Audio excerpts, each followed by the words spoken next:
You're listening to The Hurt Locker, the podcast that opens a door on men's mental health. And tonight's guest, we have none other than Adam Bloom. Adam, welcome to The Hurt Locker. Thank you. I love the way you said that, like everyone knows who I am. Well, listen, right. When Tim said to me, I've booked Adam Bloom, I said, what? But we'll get on to why I said what as well. Okay. Thank you, though. Thank you. So, Adam, welcome to The Hurt Locker. How's your day been today? Well, listen to this for a day. I bought a new small dining table for two, and I was putting it together. I've got no common sense, and it's quite straightforward. But I used the small screws where I should have put the big screws in the base, and I'm screwing the main tabletop from underneath it. I put two screws out of three through the tabletop. Yeah, That's a killer. it's a killer. So my table was ruined before the final screw was in, and I watched your brain. I watched your brain go ahead of me then, because the information you had was I put the short screws in the place, and you went, oh, that only leaves the long screws. Yeah. The worst thing is, right, I think they should have put a warning in red saying if the wrong screw goes through this, because one, there's not much difference in the length, but of course it's still my fault for two reasons. One, they're labeled A and B, and two, the tabletop was thinner than the screw. So what kind of idiot doesn't do... Oh yeah, this will do it. So I've got a brand new table with two holes in it. Yeah, which every time you walk past it and look at it, you're going to look at it with total disdain. Yeah, well, here's the thing. I'm going to get a nice little tabletop cover, like a heat-resistant cover that will look like a circular one in the middle, because it's a circular table. And it'll be nice, and it'll coordinate with the chairs. But I'll know. You will know. That's I'll it. know. You're not fooling anybody. You will know. I will know. Schism as you walk past it every single time. It's like when you clean dog poo off your... Sorry to interrupt. It's like when you clean dog poo off your trainers as a kid. Doesn't matter how clean they are, you know there's been poo there.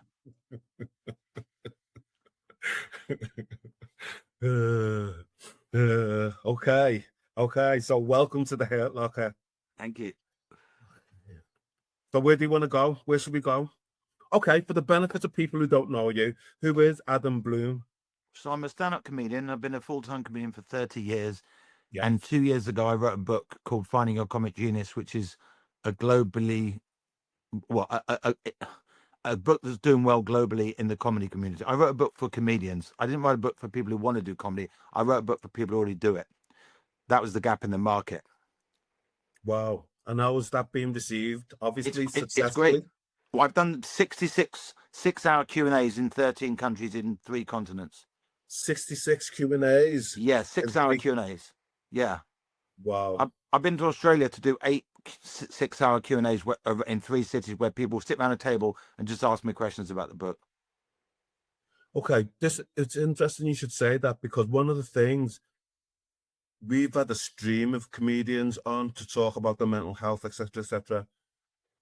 But one of the things I've always seen is the craft, the art of being a comedian.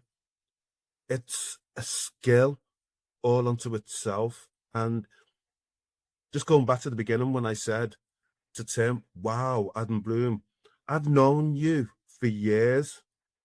I've seen you on TV, etc., not in theatres, on TV, etc., for years, and I've always wondered, where's he gone to? Because obviously the naughties.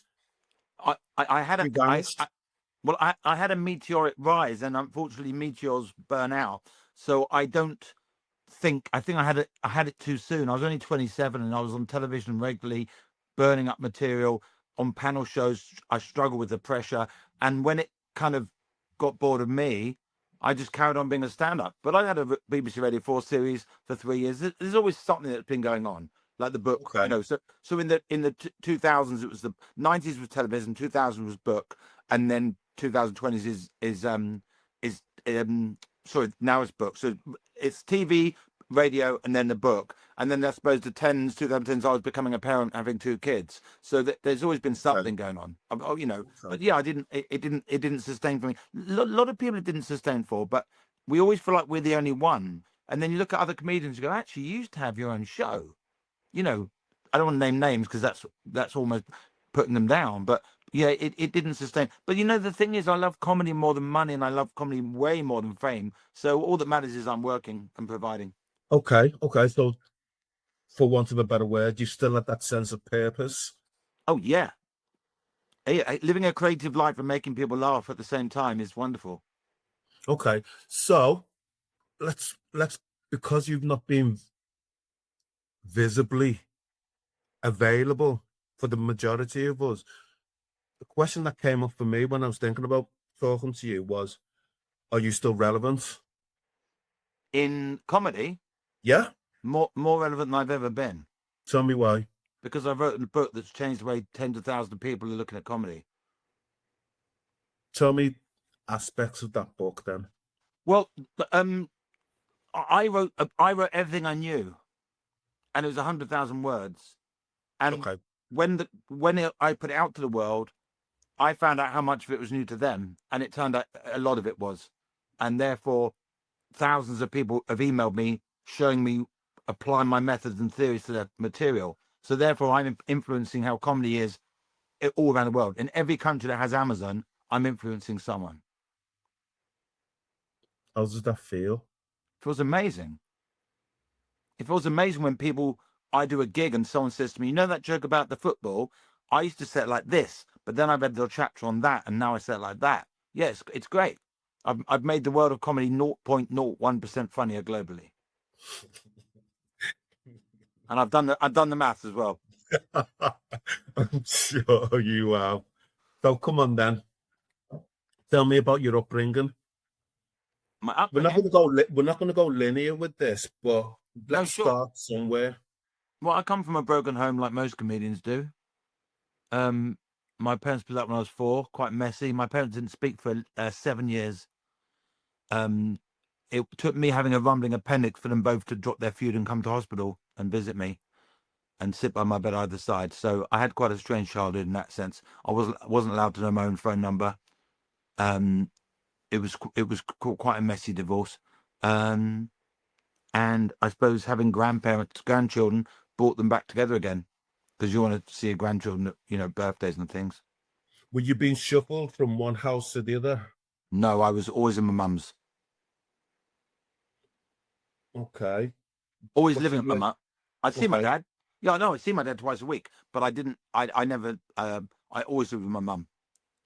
Okay. Did you never want to stay with your dad or live? I'd stay the occasional Saturday, and I loved it there. Yeah. Oh no, it was all good. It was all good. I loved being with him, but I never lived with him.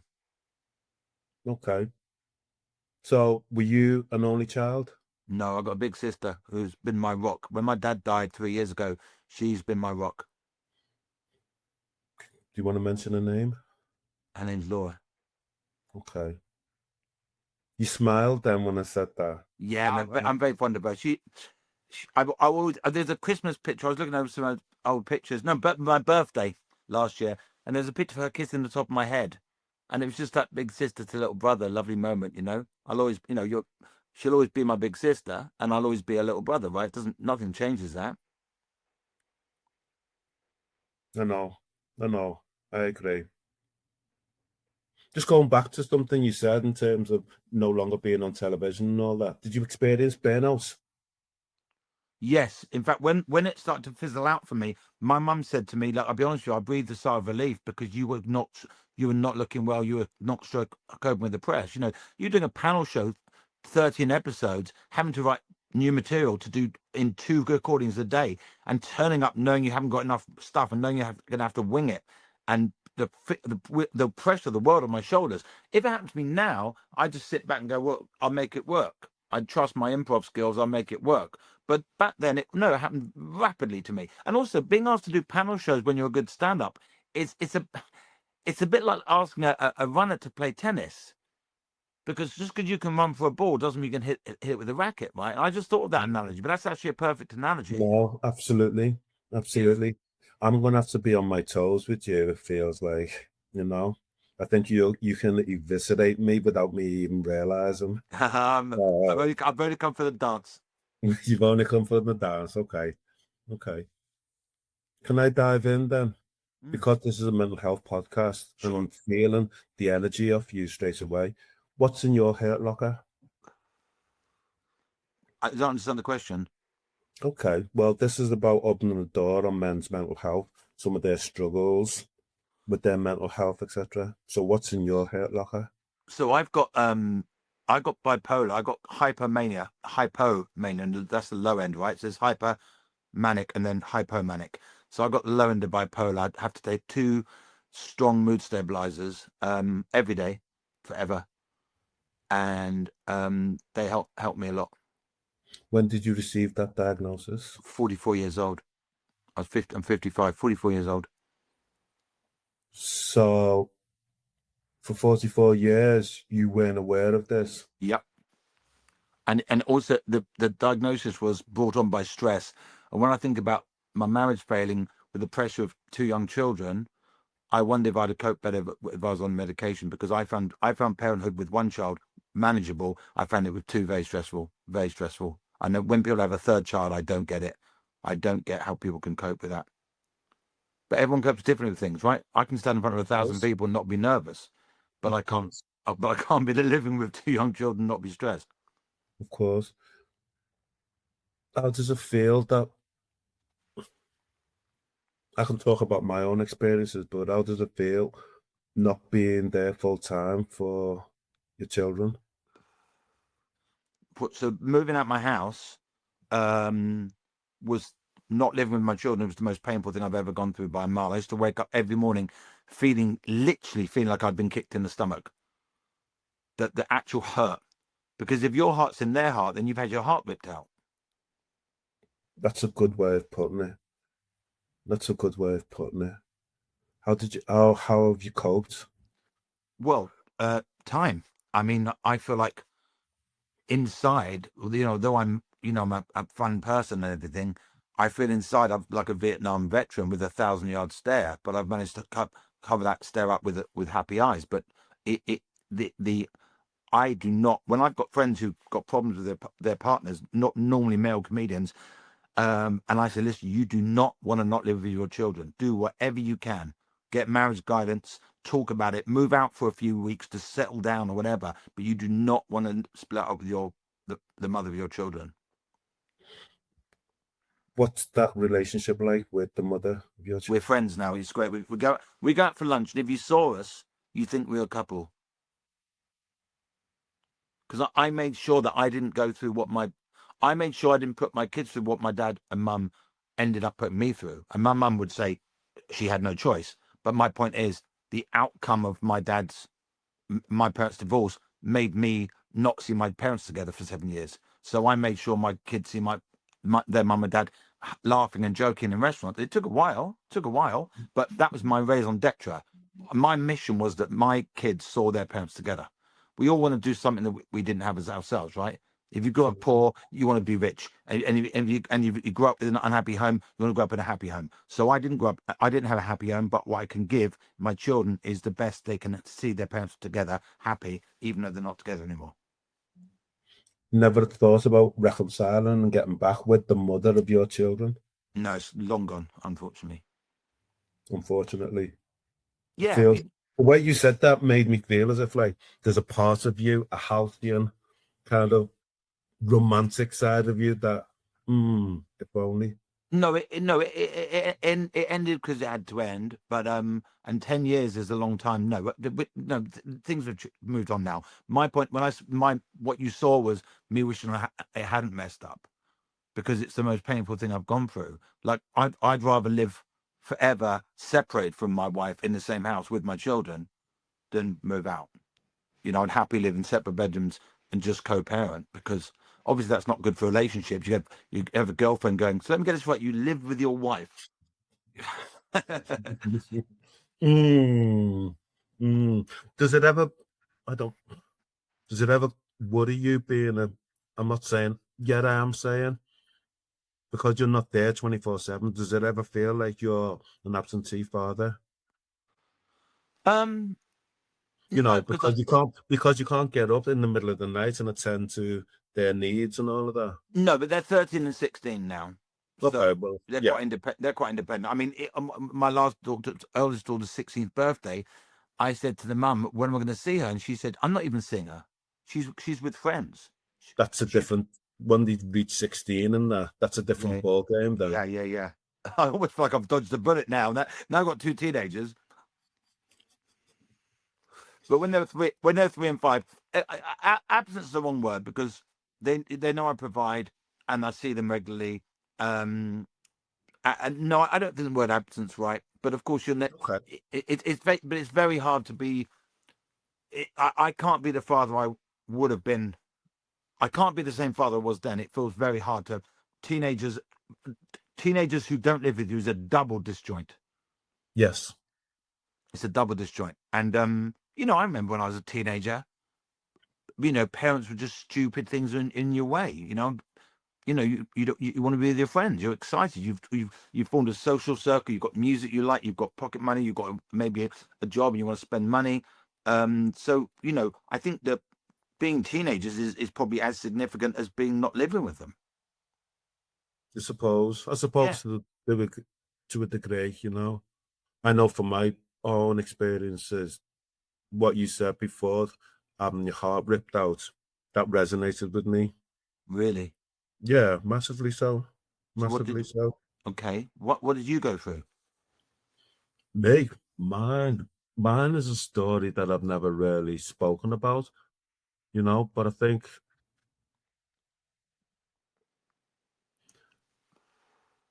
the word that came to mind was shame, Okay, because there wasn't a permanency of being 2.4 children in a relationship, being constantly there and all that, not being able to see them as much as I would have liked. So that was painful. That felt shameful. right. Well, if anyone's listening to this going for this, it gets better. Just got to get No, I your head know. down. Yeah, No, no, I'm not saying to you. I'm saying to the listener, it gets better, and you got to sit through it, and you've got to do your best to be a good person because any angry text message you sent, you'll just regret within 10 minutes of sending it. never Um, done, never done that at all. right, okay. Well, I Yeah. did, and the thing is, like, there was one comedian who'd been through it when I was going through it, and he said it's going to get really bad, and it's going to get better, and you've got to go through that. And I'm saying that now to the listener because what feels like nothing's never ending. We That's right. adjust, right? We adjust, but it's that thing of going, I can't. This is so bad now. You're suicidal at times. And then you go, well, I have to be there for my kids, so I can't commit suicide. And then you get used to a new lifestyle. That saying that you don't get over pain, you learn to live with it. Um, you know, 10 years later, I don't wake up and go, where are my kids? Why are they not in that sound? Because I've got used to it. I've got used to it. It's just a new life. And there are advantages. If you're in a relationship that's not working, you find a new relationship that does work, for example. Yes, definitely. Um, there new things happen, chapters of your life. I think chapters of my life are more frequent now that I'm not with the mother of my children because my life changed. It changes in more directions, but I still I wouldn't swap anything for the happy home life I once had. You can't beat you can't beat being a new parent where you've got enough money to provide and you've got a loving relationship for the child to grow up in. You can't beat that. It's everyone's Just dream. absolutely. Just taking on board what you said then, that things will change, things will improve. Did you start to focus on yourself There was a and period where what your I needs were? I wouldn't treat myself. I wouldn't go on holidays. I felt every penny I was spending on myself was money I could be spending on my children. So anytime I enjoyed something, like a nice meal in a restaurant on a date, I had a bit of guilt that that's money I could be spending on my kids. And I told that to a comedian friend, and he went, he's gone through like he's got kids with 3 different women, and he really looked annoyed me. He went, "Do you think your kids wouldn't want their dad to enjoy their life?" Good question. Yeah, it was a very good It's a good, question. it's a It's good cost me, question. and it's cost me a fortune in dinners.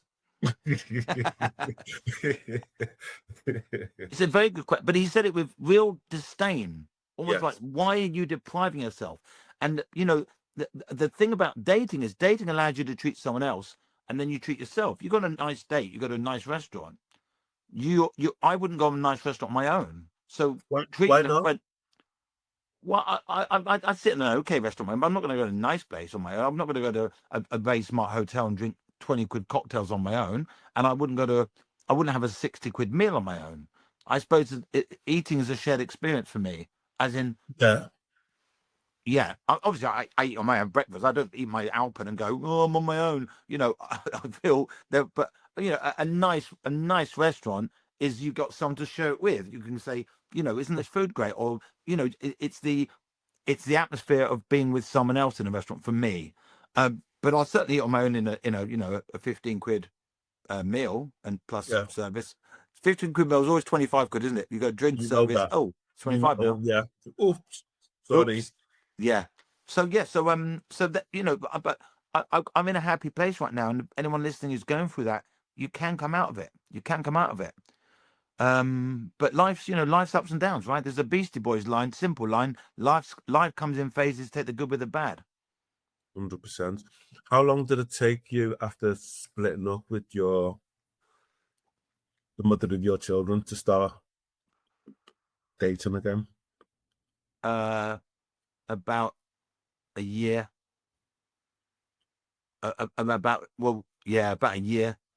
And I couldn't believe it happened, actually, because it happened very spontaneously, and it was the strangest feeling in the world. That's the first time being intimate with someone else. Go on, tell me more. Well, how rude do you want to be? Oh, just tell me more. Come on. I stuck it and came, put it that way. Okay, all right. Okay. Yeah, I wasn't expecting that. There we go. There we go. I even thought about it.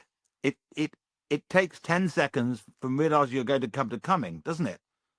Okay. Well, that means I started coming before I put it in. Okay. Okay, yeah, well, the pre-com anyway, so yeah. Whatever happened, it was very embarrassing. Okay. And how did you Very deal with that? embarrassing. Having to apologize for the worst 4 seconds of a woman's life. Why apologize? I think someone expects a bit more than 4 seconds of fun. Well, I'm not talking about duration and that, but why was there a compulsion to apologize?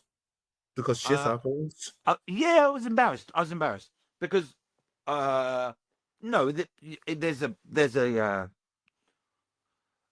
sex is a masculine and feminine thing combined if it's heterosexual sex, right? So you're being a man for them, and there's nothing less man than lasted 4 seconds in bed. It was interesting the way you said being a man Mhm. and everything that entailed, you Well, know? I don't know, I don't know if some women like feminine men who are very submissive in bed. I'm sure there's different types, but generally the women I've connected with like being treated like a woman by a man. You know, you're the strong man picking them up and carrying around the room. I'm only 5'7", by the way, but I make up. Oh dear. I married someone 2.5 inches taller than me. On the wedding cake, her picture, her cake was bigger than mine.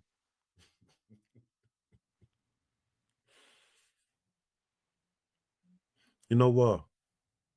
Go on. I'm listening to you. I'm feeling this warmth, this energy in there.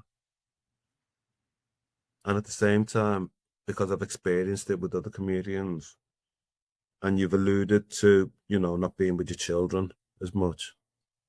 But what else makes you sad? Suffering in the world. I was talking to someone about this today. I don't watch the news because it upsets me too much, and that looks like I'm being selfish, but I'm not. I'm burying my head in the sand. It's not narcissism. It's not self-absorbedness. Okay, stop. I say this as a therapist. I say this all the time, and I genuinely mean it. But as an educated individual, what is a narcissist? Because Well, every time I don't. I hear The, that word, I always feel as if nobody's giving me the full 100% it, answer. it's probably one of those words that people use without fully knowing it, and I'm going to have to Absolutely. expose myself. But narcissistic qualities or characteristics is when you're only thinking about yourself. You can't see things from other people's perspective, right? Okay. Or that starting to sound like sociopathic. So I said all self-absorbed. So let's park narcissism. Someone who's self-absorbed watches the news and goes, yeah, but what about me? It doesn't affect me. I don't care. And I it's because I care so much I don't watch it, because I hear a horrific news story and I think about it all week, and I talk to myself by thinking about it. I try not to think about it, but the little devil goes, think about it, think about it, think about it, think about it, and then I'm torturing myself. And other people suffering. I mean, the idea that people think they'll be happy if they're rich is so stupid. First of all the people around you will die, all your parents will die, your friends will die, people will get sick, people will have miscarriages, and you'll know those people, and your money doesn't change that at all. And if you're rich, you've got the power to help those people. You walk past a homeless person, you've got the power to house them. So I don't think I would do well with money, because I'd end up feeling so guilty that I've got it. And so the idea that people think they'll be happy if they're rich is so stupid. I mean, a rich person still walks past a homeless person and all feels the bad time. for them. And, Yeah. or ignores them. No, but my point is, if you have empathy and then you have money, that's not going to make you happy. As long as you have empathy, you'll have sadness. There's a Bertrand Russell quote that I can do almost verbatim. Go on. 3 passions, simple yet overwhelmingly strong, have governed my life: the search for love, the quest for knowledge, and unbearable pity for the suffering of mankind. Love and knowledge always brought me up to the heavens, but pity brought me crashing down to earth.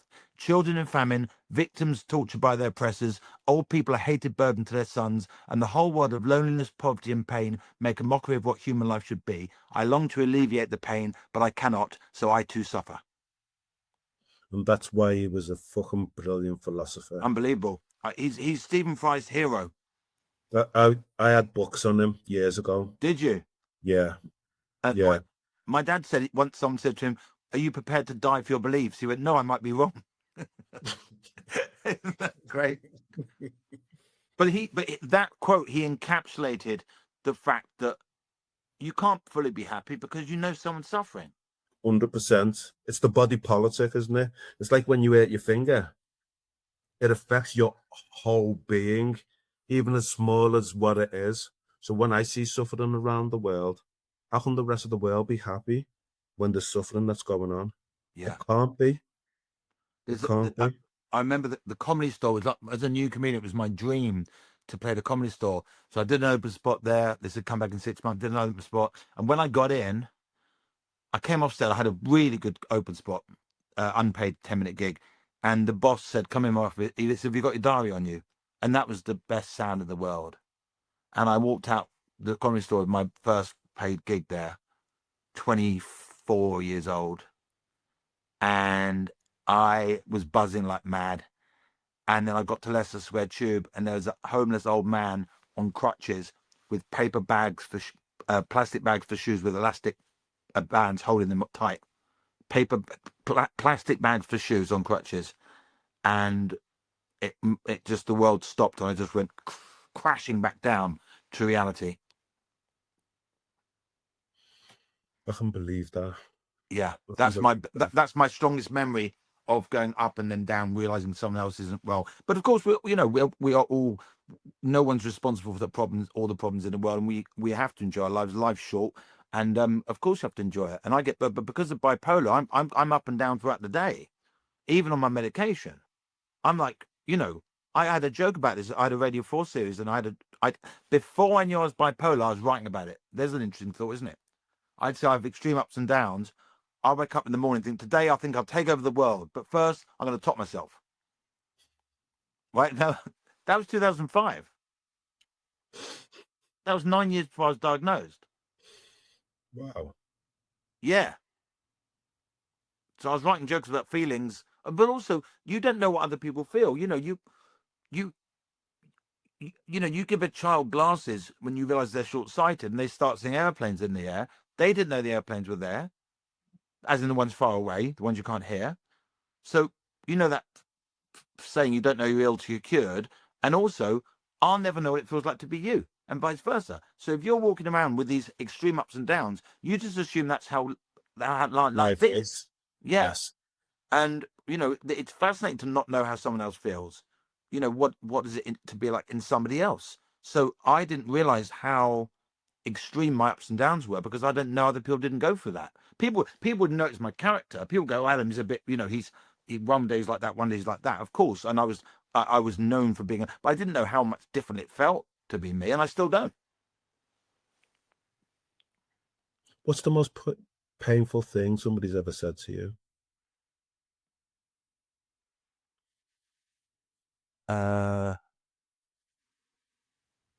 That's a tough one.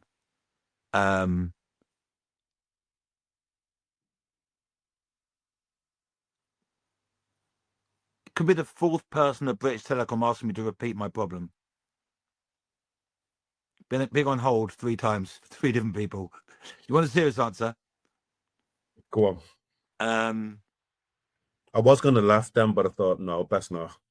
Because I've heard so many of my clients being passed from pillar to post, and the frustration that they experience of having to tell their situation again and again and again. That's why I didn't laugh, because I know how painful it can be for. I can't think of the most painful. I mean, the reason why I asked the question is because for that mania that you go through, etc., I get a sense that there's also, for me, this is me feeling energy of you. I get a sense of there's an honesty about the pain and suffering that you endure as well. Yeah, I'm very honest. I think intense and honest are the 2 words to describe me most. But I don't know. Nothing came to mind. Nothing came to mind. I think. I mean, God, most painful thing. I think no. My pain's not normally when someone said something. It's thinking about a situation. For example, Lying in bed at my mum's house, living at my mum's for a few months, at 44 years old as a homeowner. Waking up feeling like I've been kicked in the stomach. There was nothing that was said that caused that. It was my circumstance. So there's no words that went, ah. It was the gradual realization that you're now living without the 2 most important.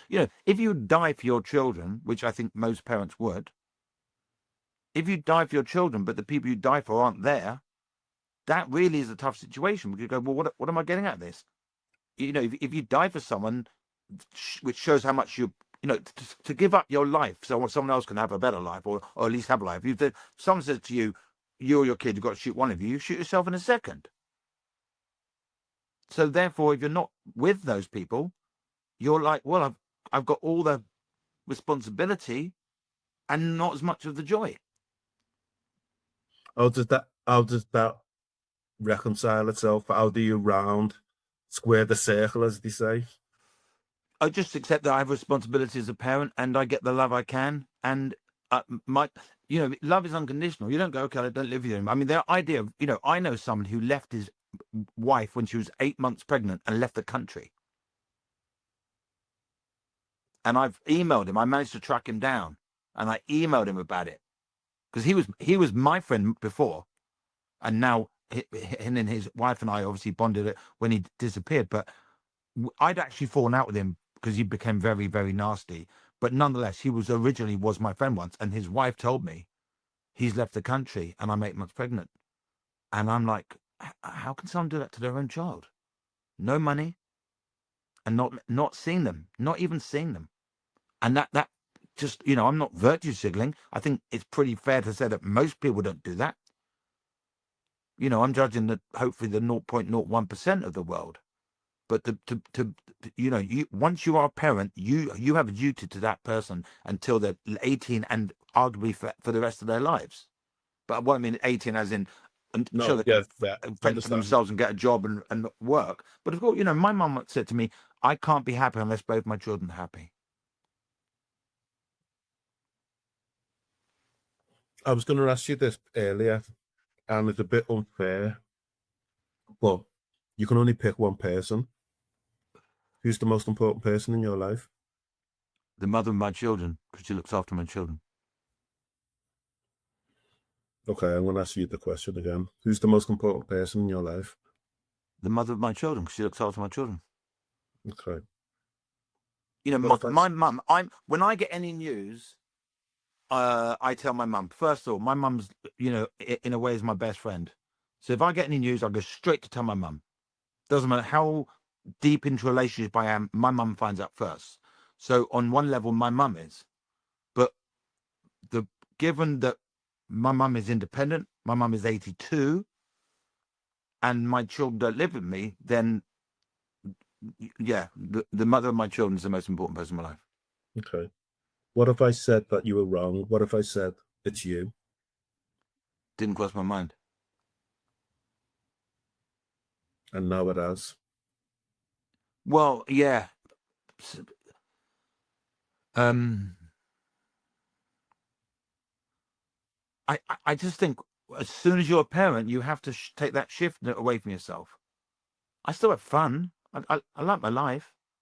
I've recently started going on holiday. I didn't used to take holidays. I've recently started going on holiday.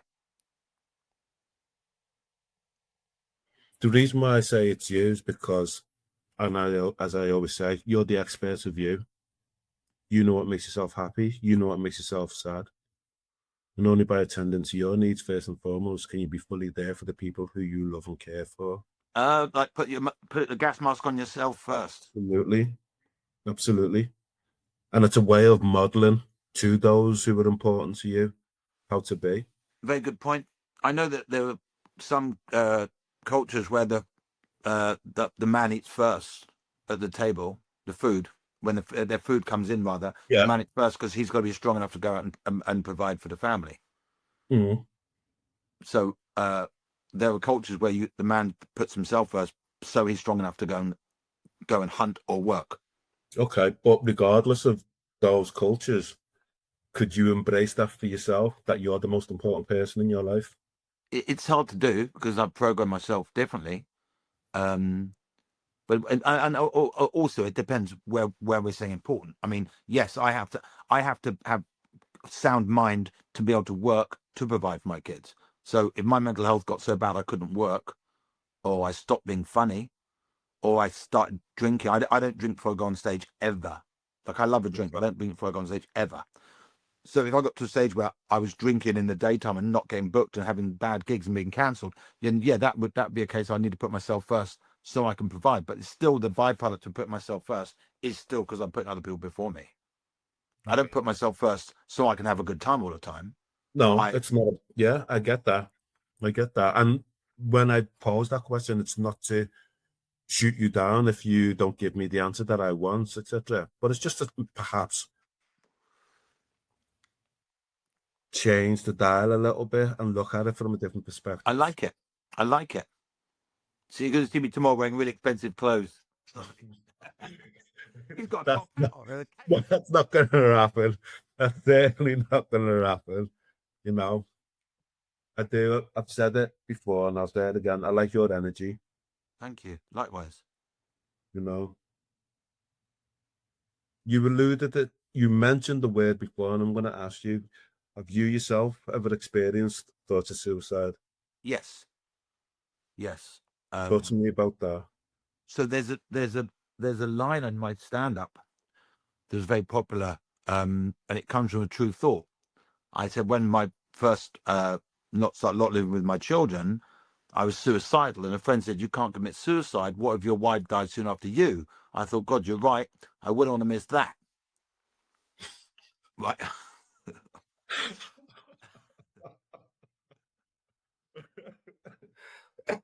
Naughty.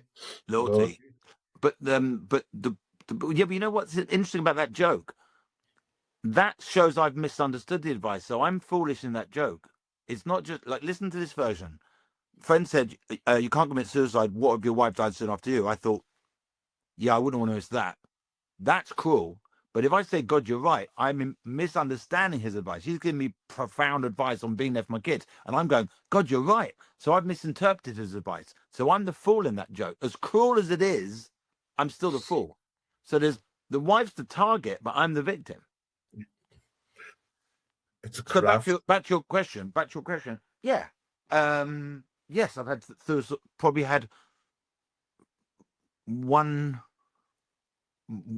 every couple of weeks for the last 10 years. Seriously? Yeah. But you just have to remind yourself that it's going to go, it's a phase, it's going to go, and you'll be back on track. You know, thoughts are thoughts. Talk to me about this. And I think this is important. I think it's important to talk more about this. Why? Because there's so many people, and hopefully more people, who will listen to this, but who were struggling and suffering in silence. And, you know, last year, I think it was 7,147 people died in England and Wales or the United Kingdom by suicide, and 3/4 of them were not known to mental health services in a 12-month period. Wow.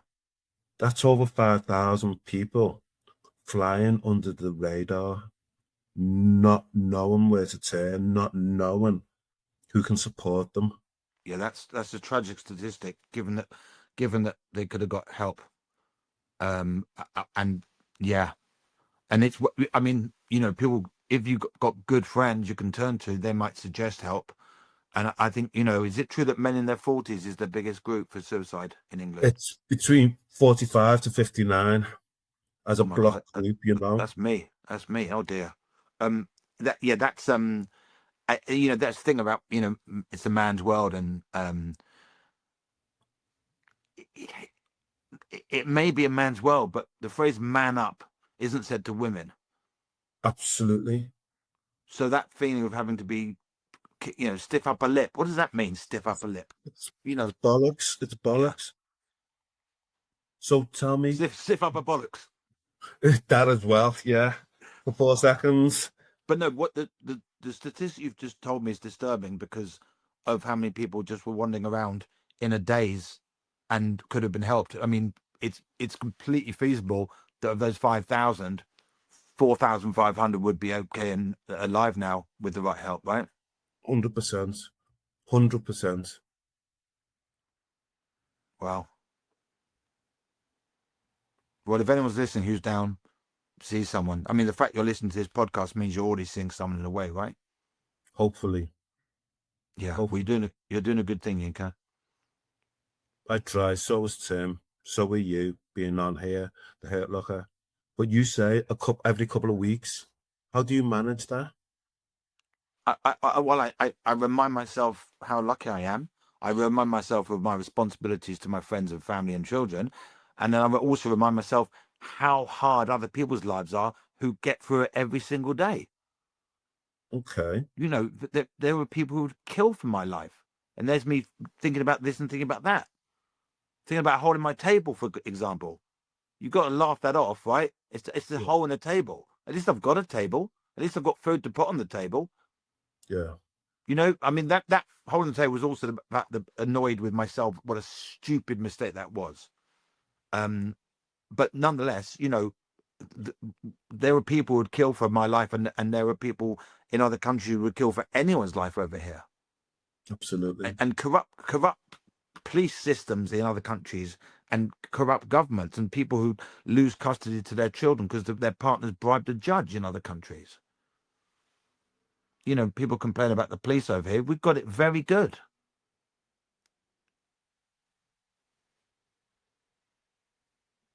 I can see sometimes. I don't know. I just saw through your eyes sometimes why you don't listen to the news, why you don't watch the news and all that. Is there a I mean, yeah. part? Go on. No, go on. Is there a part of how we live? I'm talking micro as well as macro, how we live around the world that gives you hope, that gives you optimism that things can improve. Because this onslaught of what we're seeing in the media at this moment in time, and I'm gonna have to say, a corrupt media at that, you know, it's a biased media.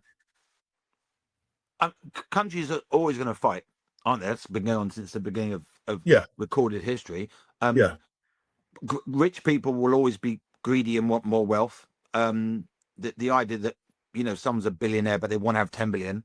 You know, the second richest person in the world probably isn't happy until they have more money than Elon Musk. I don't know. I don't know who the second richest person in the world is. But I know if you're the richest person in the world and then you stop being the richest person in the world, it's very possible part of you is going to go, oh, I want to fight back. You know, people with second homes want a third home. People with one yacht want a second yacht. does it anger you? I've never aspired to be rich. Like when I started making money as a comedian, and I made enough money to buy a nice flat in central London. But when I was making money as a comedian, the money was a byproduct of doing what I loved. Yeah. You know, there's never, Yeah. No. the author of Catch-22, I can't remember his name, but he was at a party. J.P. Salinger. Right, he was at a party with some really, really rich business person, and someone said, how do you feel that in the last week he's made more than your books made you? And he went, yeah, but I have something that he hasn't got, enough. So I think that greed isn't something I've ever understood. Greed for laughter, wanting more gigs, more laughter, that's my drug.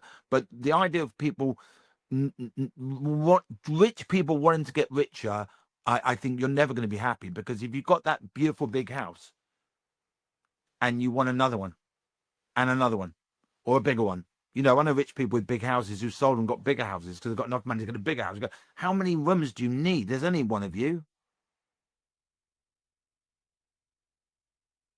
What gives you hope? I thought I saw a glimpse of a smile then trying to permeate. What gives me hope? Better days ahead.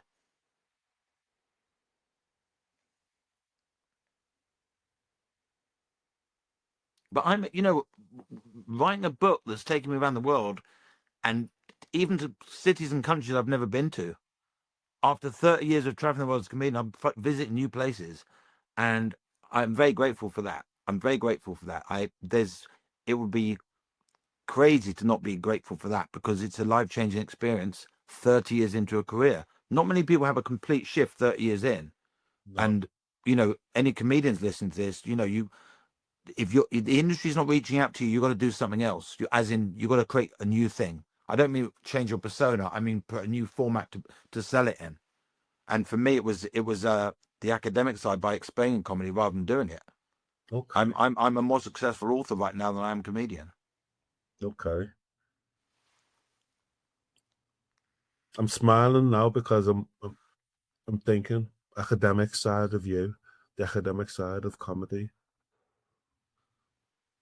It turns out I'm better at explaining it than doing it.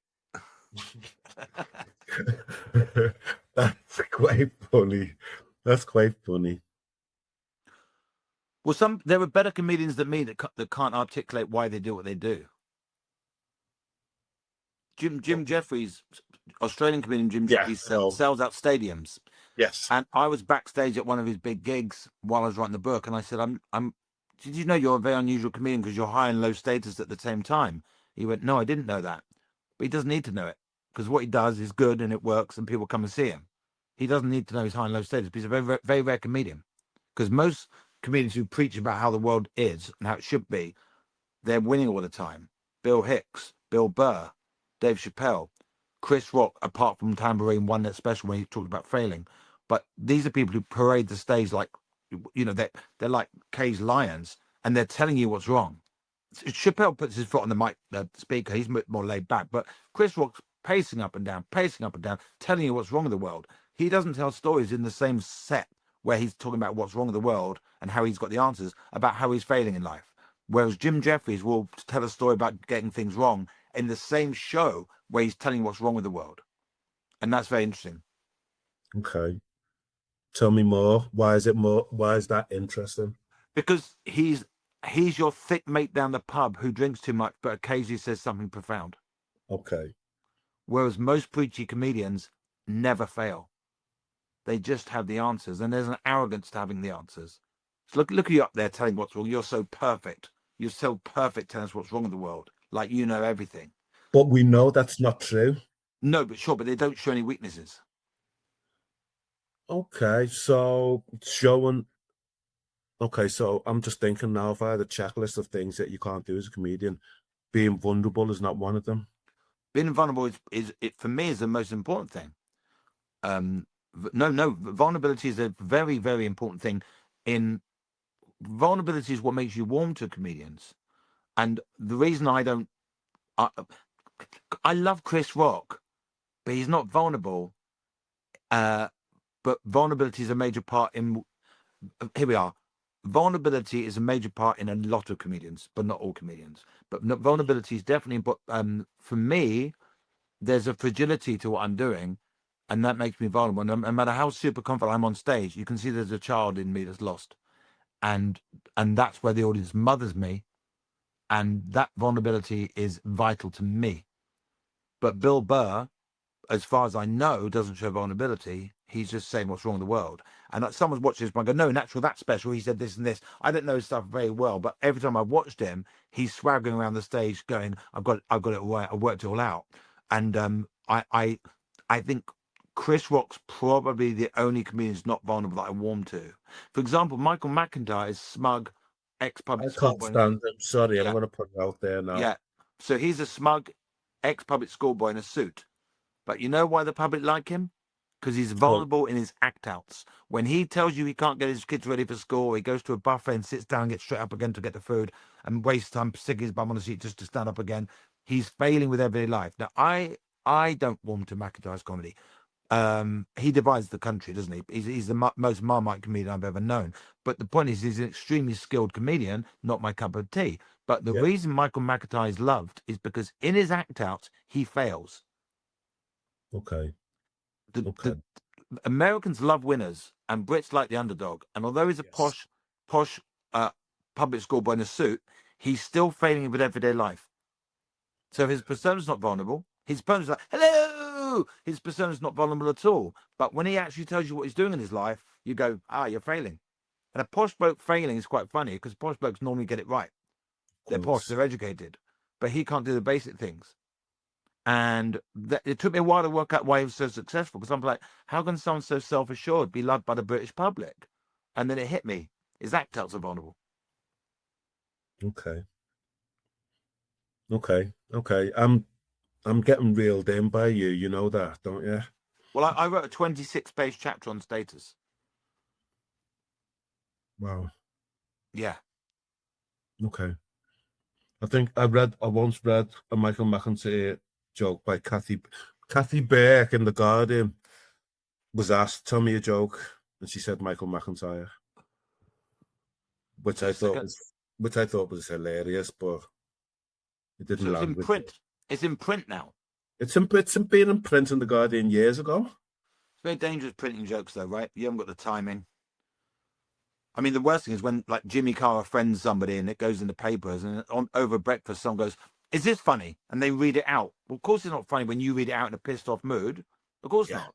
But if you're 40 minutes into Jimmy's gig and you're in tune with what he's doing, and he does a joke about a taboo, they're there to hear shocking comedy. They know what they're going to get. They're in tune.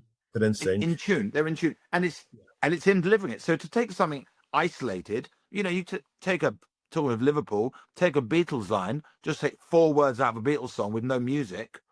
Love me do, I love you. Is that good? Is that good? Is that a good lyric? But you hear the whole song and the melody. The equivalent of the melody is the comedian's personality. Absolutely. That's the equivalent of the melody. Seeing Jimmy Carr's face, seeing his stony eyes as he does a brutal joke about a taboo, and it's funny because of how the posh bloke in the suit saying the taboo words. I don't want to say them words, but disability words are insensitive, for example.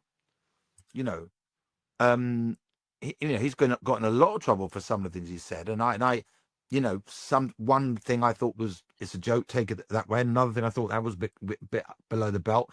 But the bottom line is quoting a comedian out of context is a ridiculous way to prove they're not funny. Okay. Point taken.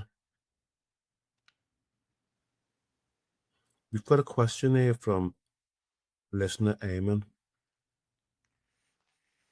What did writing your book teach you about you? It taught me that I had a very rare ability to articulate things that other people were doing but didn't think about. And that was, it was knowing that made me write the book. But when I wrote the book and people read it, I realized just how much I was going in deep to the subject. I was saying, it's a bit like that thing of saying earlier, you don't know what other people feel. So if I analyze a joke, explain why it's funny, and someone else goes, God, I never thought about it like that. I didn't find that out fully until I wrote 100,000 words on that. But in Card Journeys, I'd say things, people go, oh, well, and so it was definitely comedians. My friend A.D. Lloyd taught me into writing the book, but nonetheless, 30 years of comedians going, wow, you think about it very deeply. So what it taught me was just how many thoughts I have that were not standard thoughts. And it's very rewarding to find out people all around the world writing to me every day, at 2 a day, saying what the book's done for them because I've shared my thoughts. If they can take those tools. You can't teach someone to be funny, but you can teach someone to craft their material better. Yes. A funny person is a funny person, their movement, their energy, that's comical, and the funny thought they have. But if you have a funny thought, it doesn't get crafted into the best joke it can be, then it's almost redundant having a funny thought because you don't present it well. I watch people misfiring all the time on stage. I'm like, if you put that word there, that word there. Do you remember the story about the hole in the table?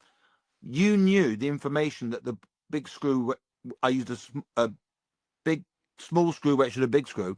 And as I'm typing the thing, you pieced it together and went, well, that must be the big one. It's going for that. And you were ahead of me, right? If I wanted you to not be ahead of me, I would restructure that in a way that you didn't know. My point was, I've just told the story for the second time. I told my mum, but that moment where you got the what was going to happen before, that was a nice feeling, right? You got ahead of me. But if my objective was for you to not know until it hit the table, I wouldn't mention the big screw, little screw, because that was a signpost of what was happening. Okay. Now, the way I told it was quite nice because you were ahead of me by about 5 seconds. You went, oh, no, I know what's going to happen, right? And that's a nice story in that sense. But if my objective is to make you only know when the screw goes through, then I wouldn't say there are 2 types of screws. I'll put them because that's a signpost. We call that signposting in comedy. You've given away where the joke's going and the audience are ahead of you. And if you want the audience to go boom, explosive laugh, you don't have any signposts. Okay. So Okay. a comedian could write a bad joke that's got a great idea in it, but it's not a great joke because they haven't crafted it properly. So the genius, the genius was the moment where the funny thought is talented person having a funny thought, but you can apply the genius to crafting it. And I'm giving people the tools to do that better.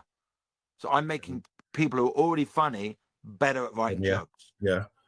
Can you just remind us of the name of that book, please? Well, and of course, that's not why I'm here, right? Of course, that's not why I'm here. No, that's definitely not what Yeah, and to I, be honest with you, yeah, I've thought about this.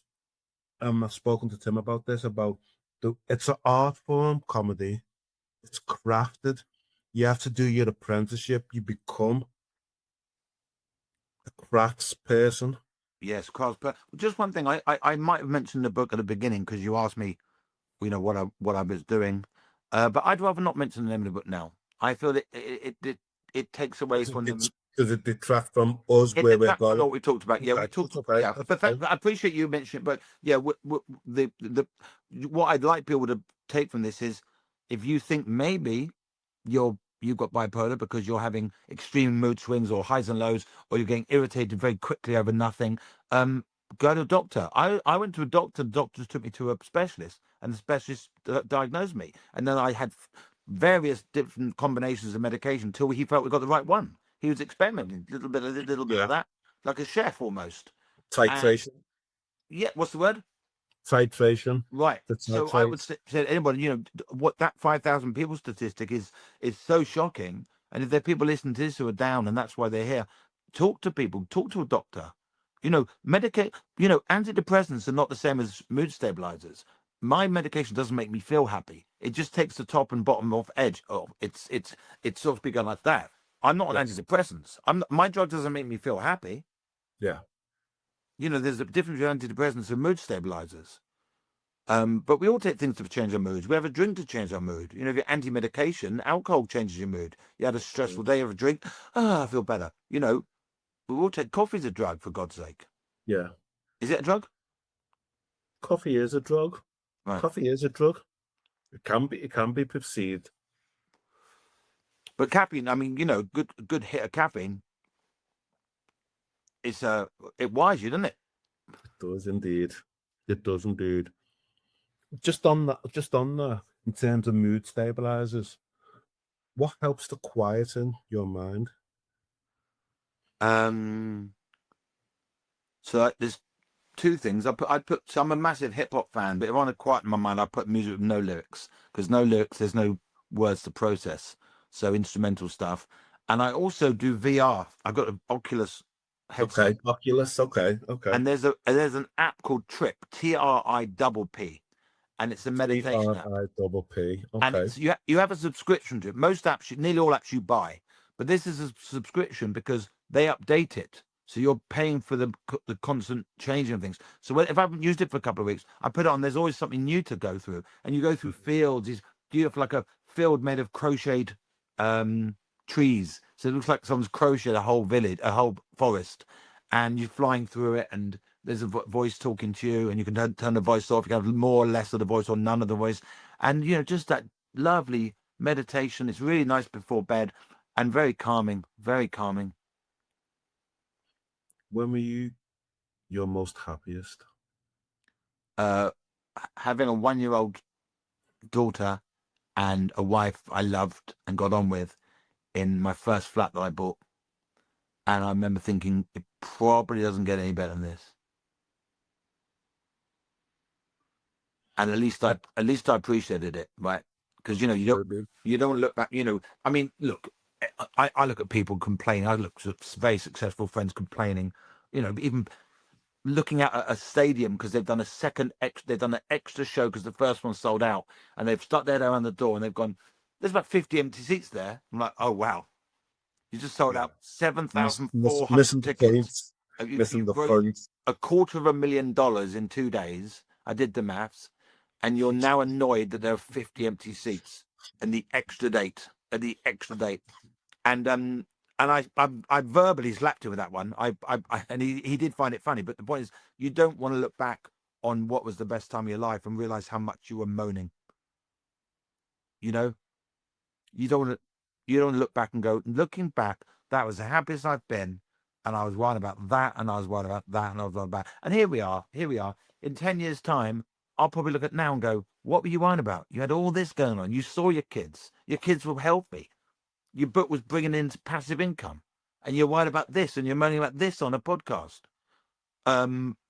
We have to embrace every moment we can, because if you look back on a time and realize how good it was, you can regret that forever.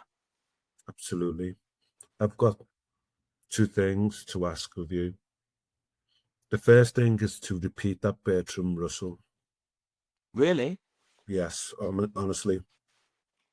3 passions, simple yet overwhelmingly strong, have governed my life: the search for love, the quest for knowledge, and unbearable pity for the suffering of mankind.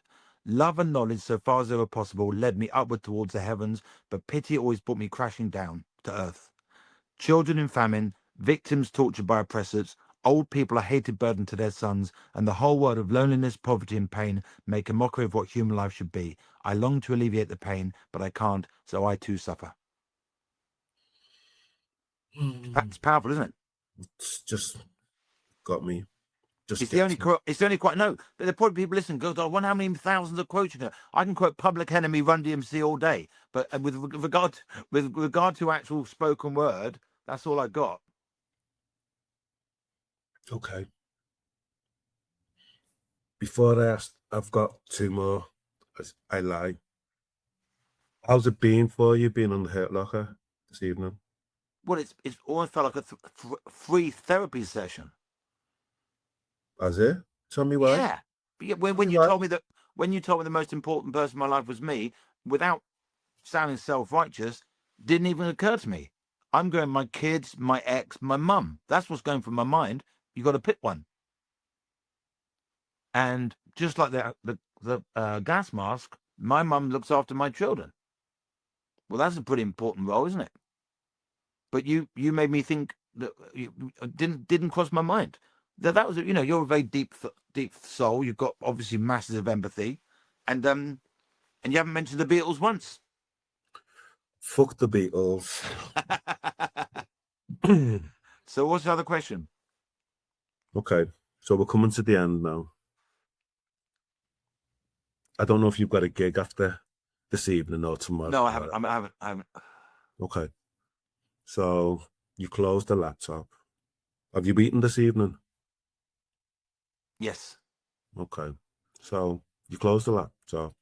You're just sitting off listening to a hip hop instrumental, and there's a knock at the door, and it's 12-year-old Adam Right. when you open it. First thing I said, what you doing at this time of night? But it's early. Go on. What do you say to him? I say to him, it's okay. It doesn't matter if you don't do well at school, because you're going to become a comedian anyway, which is what you wanted to do since you were 9. So just remember, you're going to find your dream eventually.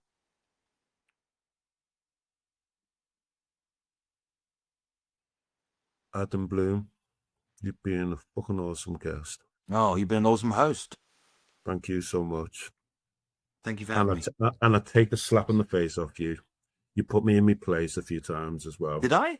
Yeah, you did. You did. Not even once aware of that. No, I was aware of it because it was. You didn't humiliate me. You give me that. You showed humility, Oh, wow. and I thank you for that. I have to watch this back and look out for those moments. So do we now say goodbye on air, pause, and then say goodbye in real life? Yes, we'll do that. And I'll say to everybody, it's a wrap, Tim. You've been brilliant. Thank you. Thank you so much. That was like no other podcast I've ever done. Thank you for watching. Remember, you are not alone. If you or someone you care about is struggling with their mental health, please see the contact information in this episode's description for further support.